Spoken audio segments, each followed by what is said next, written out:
let's get going. All right, welcome to our seventh Lunch and Learn for EdTech with Region 9. I'm Chelsea House. I do a lot of things, but one of them is the EdTech support for instructional technology. And I've got Christy here with me also.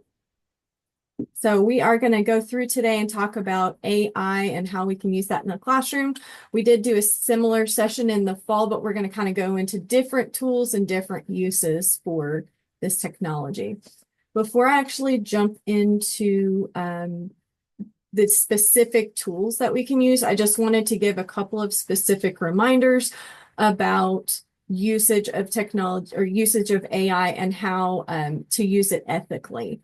So one of the things to consider is that AI is a great tool. It provides saves us a lot of time, but we don't want to just copy and paste what we receive from AI and take it as gospel, because AI is not perfect. It does hallucinate. It can create things out of nothing when it doesn't have the answer for you. It's not going to say, I don't know. It's just going to give you what it thinks might be the answer. So our recommendation is to do about an 80-20 split. So let AI do the grunt work, the 80% of the work, and then you use your expertise with that other 20% over the top. So just accuracy, contextualization, all those other pieces that you as the teacher can put over the top. And then the second thing, I already mentioned that AI can hallucinate, so just be aware that there could be a level of bias and inaccuracy as you're looking. So the language learning models that all of this is based on only goes back, it stops a couple of years back. So you can't ask it about most recent things. It's not always going to be up to date. So just keep in mind the context as you're using AI. All right, so we are going to jump into a couple of different perspectives on AI. I'm going to talk about AI personalized feedback for students, and then Chrissy's going to jump in and talk about lesson planning. So if we go down here, we can see we've got a couple of different suggestions for you. I'm going to go into the four on the top. So let's start with DIFIT. So one of the things that DIFIT can do, you may have seen it before, but it has a few new features.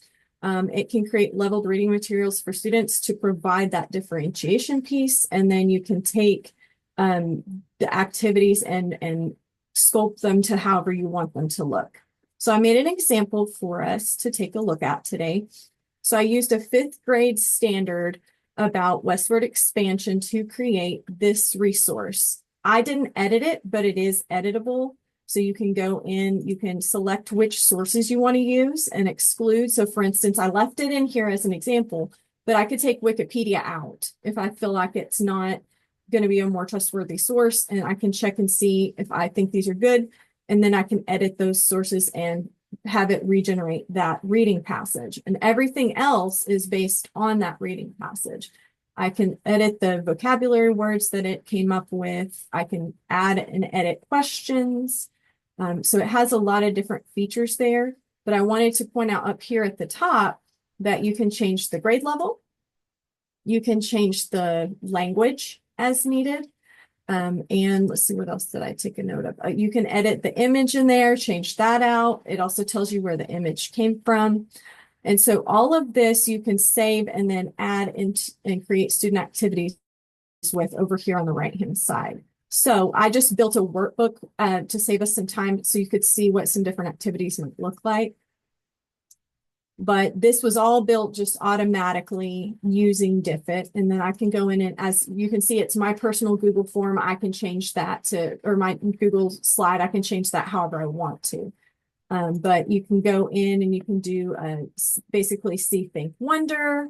It's got all those vocabulary words that I selected from the first page, and it has a way to, basically do a Venn diagram or a Brayer model is what I'm looking for. Just a spot to take notes, and then answer and explain. I really like this one because students don't just choose what they think the answer is, they explain why they think it's the answer. Is every single activity free on the free version? No, but there are a lot of good activity choices in there that can work on all kinds of different skills. One thing I would recommend, I was thinking about this, is that you can actually go in when you build a new activity, you can copy and paste whatever you want in there. I just took the standard and posted it and added it in there, but I could have also gone on to the TEKS Resource System website or TCMPC and taken the specificity from the 5th grade standard and copied and pasted that in there as well. And that gives gives DFID more to work with to ensure that it's fully aligned and covering everything the standard is asking. So that's kind of a quick way to ensure that you're on target. A few other things you can change that I wanted to show for that differentiation piece. This customization is really cool. So you can edit the length of your text. You can also add or take away content, the writing style, so you can change it into, so if you're doing a fiction to begin with, maybe a historical fiction in a social studies format, you can change it to a poem, you can make it into a short story, argumentative essay, the point of view can be changed. So all of these are things you can do to the reading passage. You can also change the tense, and I already mentioned that you can change, that you can translate. But you can kind of give it whatever you want to. If you have a different idea, you can add in that custom piece. So DFID's one of my favorites, and it also has a new book feature. So for my ELAR teachers, you can take books or chapters and create workbooks off of that. The second one that I have listed here is Curipod. And so there's a lot that Curipod can do. It's very similar to Nearpod, but it's got more of that AI built in. But the piece I'm going to focus on is that interactive AI generated student feedback. So you can actually go in and build lessons from scratch, but AI is one of the different activities that you can add it. Automatic AI feedback for students is just like when you add, for instance, a draw slide into a Nearpod or a Pear Deck. They have an AI automatic writing feedback activity that you can do as well. I think it's down here. Did I go past it? I did go past it. It's on the lessons page. But essentially, there's templates for all subject areas. So if you want a science, a social studies, a math, or an ELAR, those are all available, as well as world languages. And all you have to do is add that AI automatic feedback in for students. And then reports are generated after the fact that will show you what the student's feedback was, what AI thought about their writing, and it kind of summarizes it all together for you in one place. So you can kind of see here on the left side, this is what the students see. And then this on the right side is what will be up on the screen. And so it's only set up to be done in a whole class fashion. It's not one of those things you can do in a station, for instance. It's got to be done whole class so that you're all interacting together. That's the way they designed it. All right. Any questions about those two before I jump into research and idea generation? And if I'm going too fast, just let me know. Sometimes I talk fast. All right. And now perplexity is one of the two that I want to talk about for that research piece. As a social studies specialist, I love perplexity because it shows the sources just like that DFID showed. So if I go in and I look at, where are my threads at? Okay. So I just did a science example. I don't personally teach science, so this was one that I wasn't as sure about. You know, I didn't know the content as well, so I went in to just learn more about it. So a student or a teacher can go in if you're new to your content and explore more about whatever it is you're about to teach the next day or whatever you want the students researching. And so it has those sources there, which you can then go in and edit down at the bottom. So I can go to the 3 dots, view sources, and I can exclude any sources that I can tell maybe didn't come from a reputable academic source. And you can teach your students to do that as well, and it allows them to practice analyzing those sources. Another thing that you can do is, let's see. So the videos up at the top, and these are all links to all of the different sources, but you've got images over here. You've got videos. And so you can go in and explore more about, I took this and I copied it. It's just an 8th grade standard for science about energy and matter. And so you can go deeper that way. There's a lot of different tools, but you can bookmark them. You can create collections. You can create the beginning and then have students go in and ask more questions below. So you can share this, share a search that you've already done and then let them go deeper from there if you want to kind of get them started with reputable sources. All right, and our final one is an oldie but a goodie. And I say old in the context of AI because it's not old, but it's old for AI. So if we go into Magic School, this one's got a ton, of course, but I kind of narrowed it down to some tools that I wanted to point out if you're having students do that research piece as well as refining their research. So writing feedback as students are writing, they can get, just like in DFIT, they can get feedback on how they're doing on their writing. Do they need to do any edits? Is it unclear? Are they changing their tense? Are they missing grammar, punctuation, capitalization? All of that can be used on that writing feedback. The second one is idea generator. So if students are given a topic, but they're struggling to come up with which direction they want to go, they can use the idea generator kind of like a thought partner on, giving different ideas on what they want to do. And if you're like me, sometimes you need kind of an example of what it might look like. So just a reminder, if you haven't used Magic School or haven't used it recently, when you click on one of these, this is basically showing me what I could input here, but up here at the top, I can click exemplar, and that will give me an example of a prompt I could put in to get that help. And so then you can change the grade level as well. So down here, it's kind of giving me some different ideas and some resources as well to get me started on my project. Okay, the third one is research assistant. So if part of the standard that you're trying to hit is the actual research piece, I don't know if I would include this one, but it's kind of pulling the sources for the student. And so it gives it, if you have students who maybe that's a big barrier for them or time is really short, this might be a great bot to use to help students find the sources themselves. If you're more worried about evaluating sources, this could be a great one because they're deciding between sources already provided for them. Data collection table. And so this one is going to organize their information for them into tables, categorizing and visualizing the data that they've gathered. So if you're not so worried about the statistical piece, but you want them to have that included in their research, then this can do a lot of that for them in the data collection table. Multiple explanations, I think this can be used not only with research, but any topic. So it's just explaining the same idea in multiple different ways. And that's going to be, again, that differentiation piece. Some students just need to hear it in a different way in order to understand. And so this can help them with their research and synthesizing those ideas into their report by giving them different examples of how a certain topic would look. And that final one is the content creator. So if they're researching a topic, but they just don't know much about it yet, this is a good place to start to get them kind of a general idea, the 101 or the whatever for dummies, as they're getting started with that research project is kind of a great place to get that content, that base knowledge that they need to be able to make those decisions. All right, so those are just 6. There are so many more, as you can see.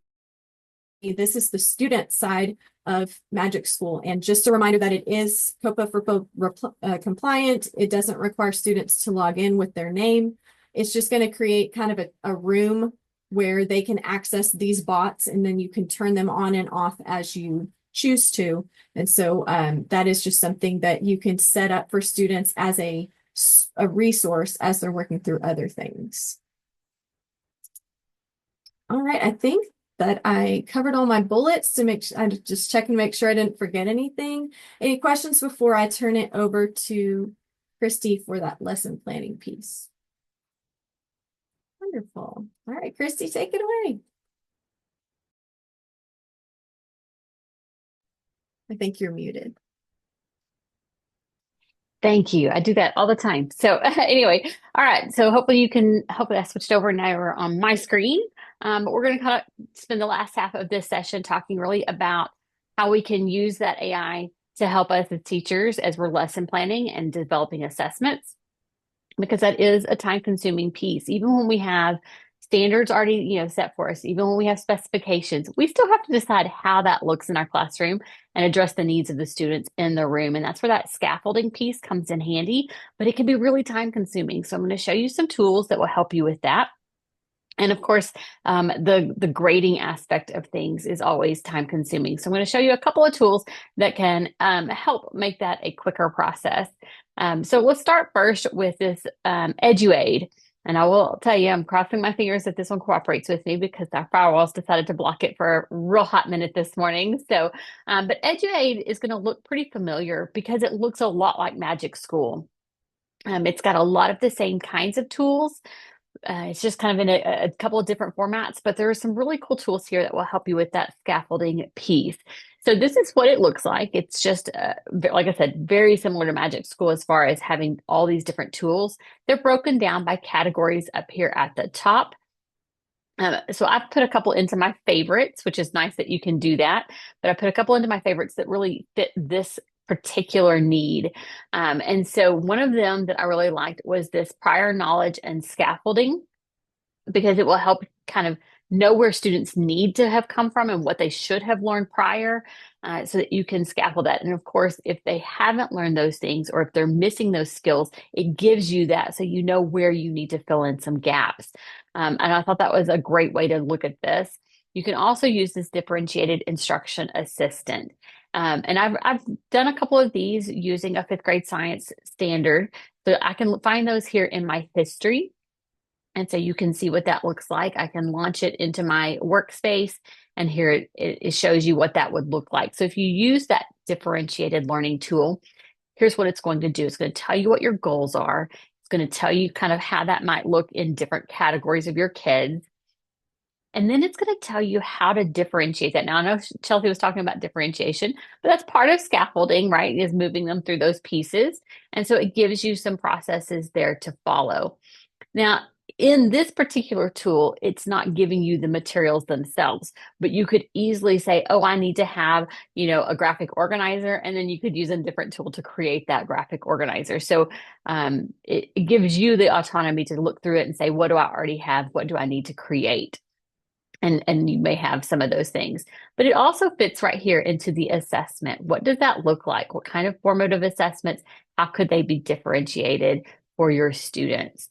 And so that's the differentiated instruction tool. If I want to look at the prior knowledge one, again, similar concept. It's right up here. And so you'll see this becomes kind of my workspace, and I can kind of close and open all the different things, and I can keep adding. And the great part is when you're creating these, you put the standard in once and you can create all the different things from it without having to keep putting that standard and grade level in every time. So you could create everything you need in one workspace. But this tells you what kind of knowledge that your students would need for this particular standard, what declarative knowledge, what procedural, what conceptual, and then how that might look to scaffold that learning. It also tells you things like, use a KWL chart. So it's using good, sound instructional strategies. And that's the beauty of using an AI that's geared towards teachers and geared towards education, is they have that knowledge kind of front loaded, or, it's on the back side of things. You don't have to tell it, I want you to use good strategies. It knows to do that. So you're going to see some of those things using your visual aids, your diagrams, graphic organizers.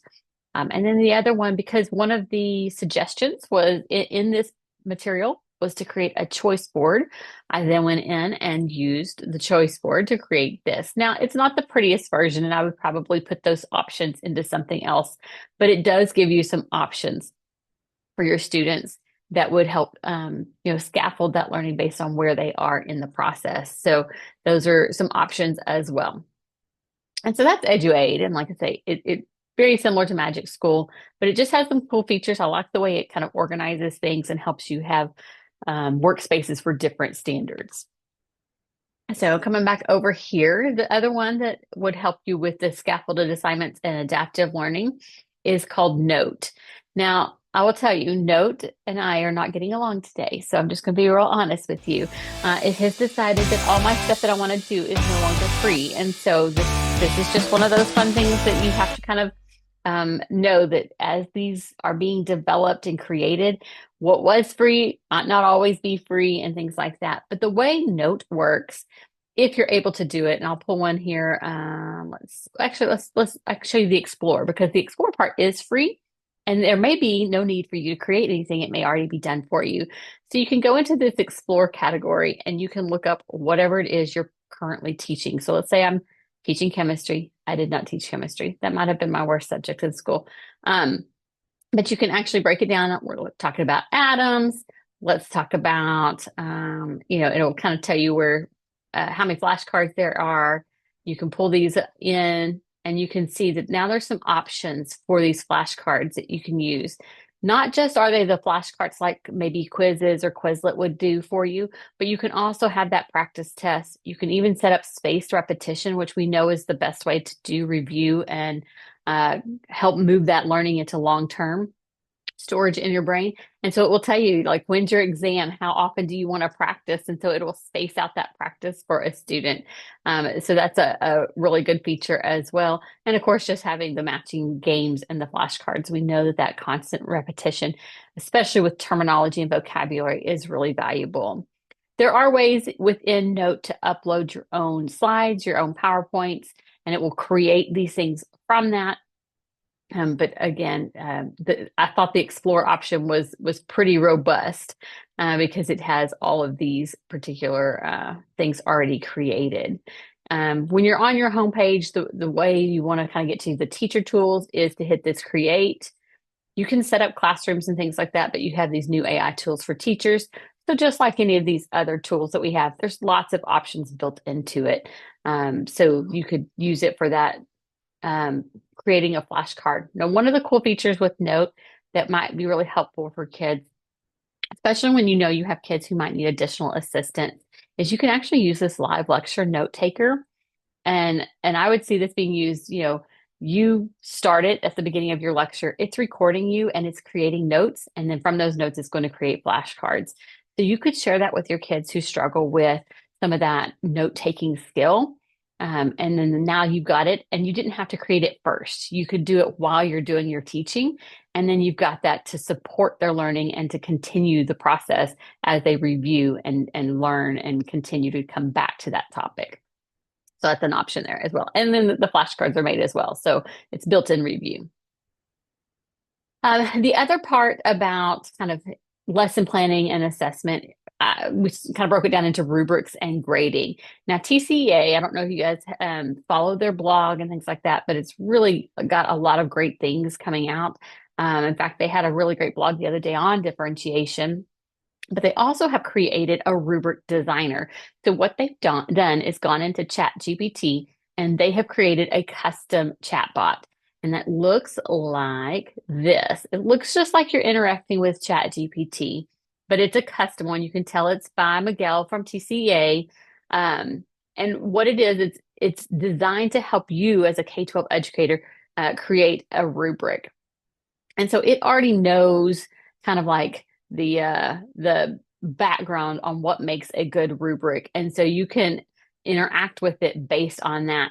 You can also kind of use its little, I don't know, these little cheaters down here and say, how do I design it? And it's going to coach you through the process. And so it will ask you what you need, what topic, or it might say, hey, do you want some help? And so it's almost like having an instructional coach come alongside you to walk you through this process of creating a rubric. But so it's like giving me a tutorial now, but you can use that that's created to do just that, to create just a rubric. That's all it does.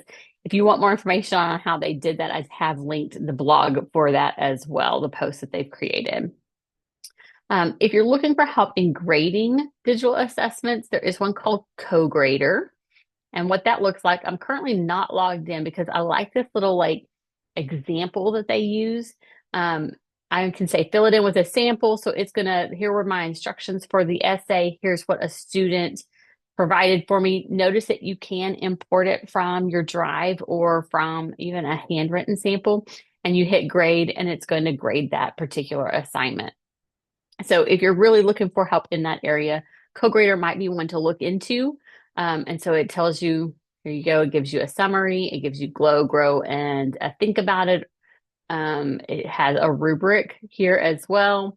And so you can even tell it what grade was it so that you can like, it might need to be regraded. If this wasn't a middle school, you would want to change it. But when you're in your own, you set all those things up at the front. But I just wanted to show you kind of that quick example so you could see how fast that might be.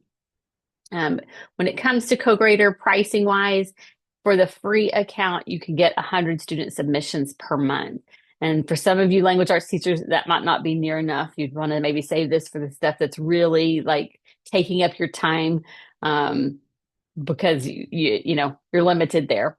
I will say it does give you 14 days of premium access. And I love the way they advertise that because they say something like, get started now and grade as much as you want. So maybe you pick research season, start your free trial and get that grading in under that umbrella of the free trial. And then the other one I wanted to show you, it originally was called Teacher Made. It's now coming up as classwork.com. I will say this one is not a free. There is really not a free account, but it might be something you explore if your school is using Texas's OER products. Because I found this really interesting that they have a full set made for that, to get that Bluebonnet learning in there. So Jennifer Nash, I know you're on here. It's something you might look into as well. But because it isn't a free option, I haven't had much chance to play with it, but I did want to throw this in there. If those OER products are something your school is using, that this might be something that could help support the use of that. But it allows for some auto scoring and some reports as well within that. So, like I say, I just thought that was really cool that I came across that one. But because they don't offer much of it free, in fact, let's see the pricing when I looked at it, it starts at $2.99 a student. So this is something that would have to be purchased separate to be able to use that. But really, the idea here is there are lots of products out there. I would suggest finding one or two and exploring the things that it can do within that one or two platforms, because you could get very easily overwhelmed trying to do all the things. And of course, we always tell you in our instructional tech world, the good instruction comes first. These are just tools to support that. So it's not about saying, oh, I want to use Magic School, or, oh, I want to use, Teacher Made, or whatever it is. What am I teaching and what tool can support that work? And so that's definitely one of our kind of key things. There are a couple of tools that you can use. It's good to teach your kids to be aware of AI. Like, they need to be aware of it. It's not going away. So when you're giving them things and give them things and say, hey, I had AI create these two examples. You tell me which one's better and why. Let them become the evaluators of work. How do they know it was AI created? How can they tell? Were there mistakes made? Really building in that critical thinking skill, I think, is going to be super important at this point in time, because we're not trying to replace good teaching. We're not trying to, take over. We don't want everything to be AI generated, but we do want to use it in those areas that can help us save time and save our brain powers, because we know that you guys are exhausted, especially now that we're in March and spring break is looming, right? So, okay, I am going to stop sharing and see if there are any questions anybody has.